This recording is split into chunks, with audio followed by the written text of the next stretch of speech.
اعوذ باللہ من الشیطان الرجیم بسم اللہ الرحمن الرحیم۔ السلام علیکم۔ آج کی اس ویڈیو میں آپ کو ایک ایسے وظیفہ کے بارے میں بتایا جائے گا جس کی برکت سے آپ کا گھر ہمیشہ مشکلات، بری نظر، کالا جادو، دشمنوں اور بے چینی سے محفوظ رہے گا۔ اس وظیفہ کا استعمال قدیم زمانے سے گھر کی روحانی حفاظت کے لیے کیا جا رہا ہے۔ آج بھی یہ وظیفہ گھر کی حفاظت کے حوالے سے بہترین روحانی اثرات دکھاتا ہے۔ یہ یاد رکھنا چاہیے کہ ایک مسلمان کے 90% مسائل اس کے گھر میں موجود ہوتے ہیں، جبکہ ہر مسئلہ بری نظر، کالا جادو، حسد اور دشمنوں سے شروع ہوتا ہے۔ اگر آپ کے گھر میں کوئی ایسا شخص داخل ہو جو بری نظر یا کالا جادو کا شکار ہو تو بری نظر اور کالا جادو کے اثرات آپ کے گھر میں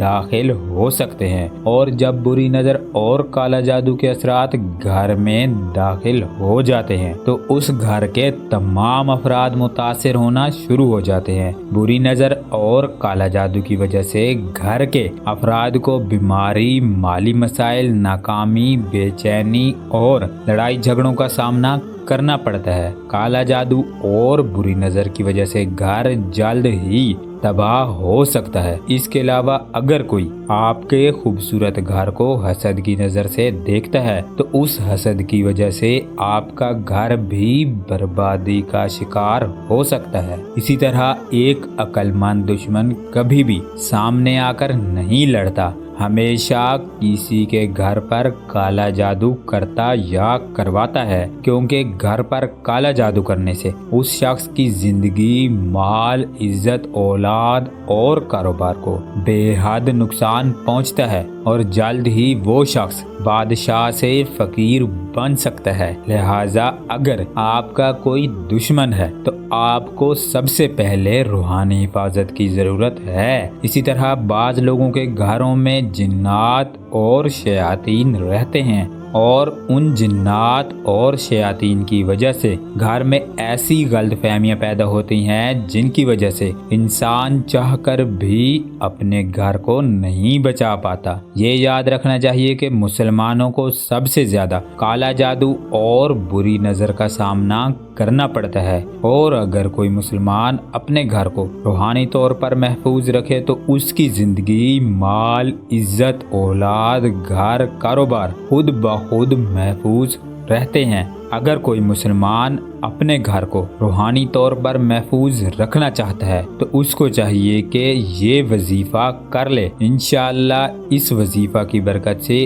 اس شخص کی زندگی، مال، عزت، اولاد، گھر اور کاروبار خود بخود محفوظ رہتے ہیں۔ وظیفہ کا طریقہ یہ ہے کہ آپ کسی بھی جمعرات کو عشاء کی نماز ادا کرنے کے بعد اول و آخر 10 مرتبہ درود ابراہیمی ورد کریں، اور درمیان میں آپ 2 نفل نماز ہدیہ محمد و آل محمد اس طرح ادا کریں کہ ان دونوں نوافل میں آپ الحمد شریف کے بعد 14 بار سورہ اخلاص تلاوت کریں۔ نوافل ادا کرنے کے بعد آپ 1 مرتبہ سورہ بقرہ کی تلاوت اس طرح کریں کہ جب آپ سورہ بقرہ کی آیت نمبر 171 پر پہنچیں تو اس آیت مبارکہ میں موجود الفاظ سم بکم عمی فہم لا یعقلون کو 41 مرتبہ اور اسم اعظم یا مؤمن کو 313 مرتبہ پڑھیں، اور اس کے بعد آپ سورہ بقرہ کی باقی آیات کو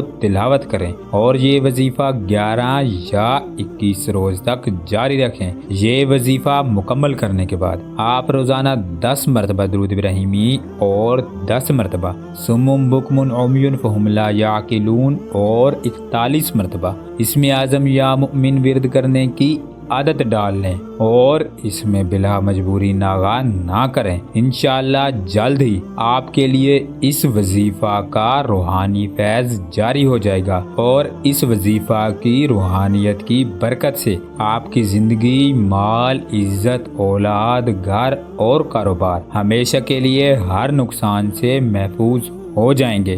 یہ وظیفہ گھر کو محفوظ رکھنے کا سب سے قدیم اور کامیاب روحانی عمل ہے۔ اس وظیفہ کے برکت سے آپ کے گھر کے ارد گرد ایسی روحانی لہریں پیدا ہوتی ہیں جن کی وجہ سے منفی توانائی، بری ارواح، کالا جادو اور جنات کے اثرات آپ کے گھر میں داخل نہیں ہو پاتے، اور اس وظیفہ کی وجہ سے آپ کی زندگی، مال، عزت، اولاد، گھر اور کاروبار بھی ہمیشہ محفوظ رہتے ہیں۔ اس وظیفہ کی برکت سے آپ کا گھر بری لہروں، بری نظر اور کالا جادو سے ہمیشہ محفوظ رہے گا۔ آپ کا دشمن آپ کو کبھی بھی کسی بھی صورت میں نقصان نہیں پہنچا سکے گا۔ بیماری آپ کے گھر میں داخل نہیں ہو سکے گی۔ بے چینی آپ کے گھر سے ختم ہو جائے گی۔ آپ کا گھر جنات، بری ارواح اور برے اثرات سے آزاد ہو جائے گا۔ آپ کی اولاد ہمیشہ محفوظ رہے گی۔ آپ کا کاروبار ہمیشہ